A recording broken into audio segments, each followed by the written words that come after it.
Welcome back to Alyssa's Movie Takes. Today I'm going to be talking about something controversial in Wonder Woman 1984, and that is the idea that this scene where dead Steve Trevor, takes over the body of someone living and then Diana has sex with him could be considered a rape scene.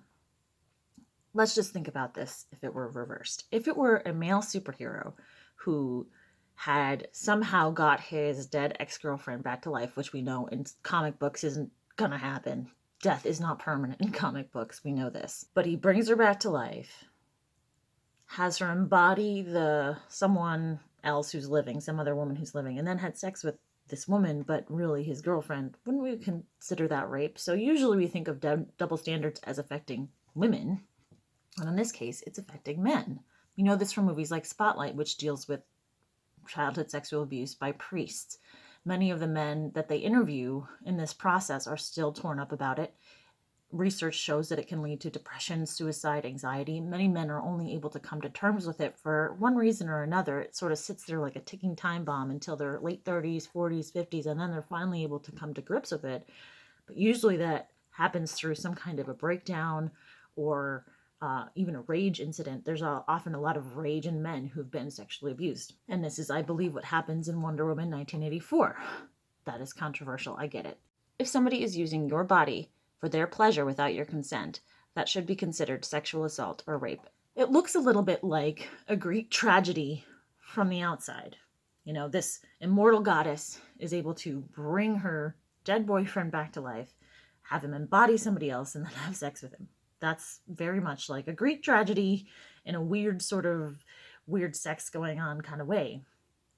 But I don't think it has any place in this movie. And honestly, it could have been solved very easily if they had decided not to kill off Steve Trevor in the first movie. They did the exact same plot line as Captain America. The same plot line of the Steves, you know?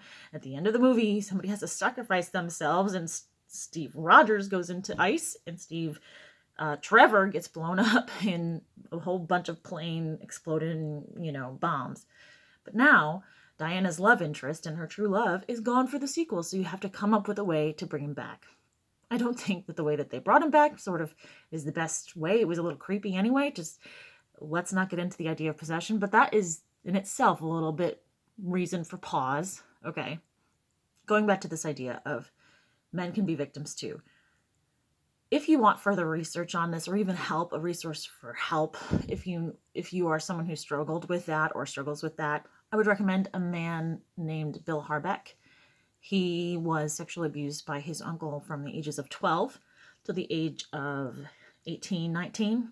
He was only able to escape because he quickly eloped with his high school sweetheart as a way of just getting out of this situation. He didn't deal with it until his 40s. He was a Christian administrator for a long period of time at a Christian college. And then in his 40s, he started to have a nervous breakdown. He realized it was tied to this event as a child. And that's a very common story, as I said. Now he goes around the country and tries to help churches and institutions and nonprofits deal with this issue because we know it's there. You know, it's in the news enough that we know that this kind of thing happens to men as well.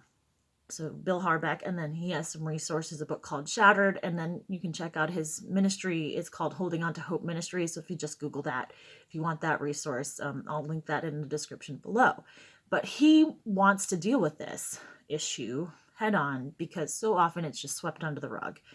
And victims of this, and I would put men in, especially in this category, that there's so much guilt and shame and silence around it. Because there's this added level of, I can't say anything about this because my manhood is already feeling threatened, and that's going to be even more so if I come out public with this. And victims often feel like the culprits. That's just how it is. So, getting back to Wonder Woman 1984. Unfortunately, I don't think that this movie stands up very well on its own anyway. I think it's a little cheesy. I don't think that the characters are as interesting and the plot is interesting as the first one, even though we know that the third act of the first one was not so great. But what I loved about Diana in the first one, and I didn't have it so much in this one, was her femininity and how much of what she did was for the sake of other people. It was very maternal. And especially that one scene where she was running into the battle in order to save a town when no one else would. And, she's blocking off those bullets and everything. That is a cool moment of her stepping into her own. She's well trained. She has skills that nobody else does, but she's doing it because she loves people. And in this one, I didn't see that come across as much. It's just more of a bland kind of superhero movie. Regardless, I'm a little bit outraged that this is in there because men matter too. And we wouldn't accept it if it were for a woman. And I don't think we should accept it here.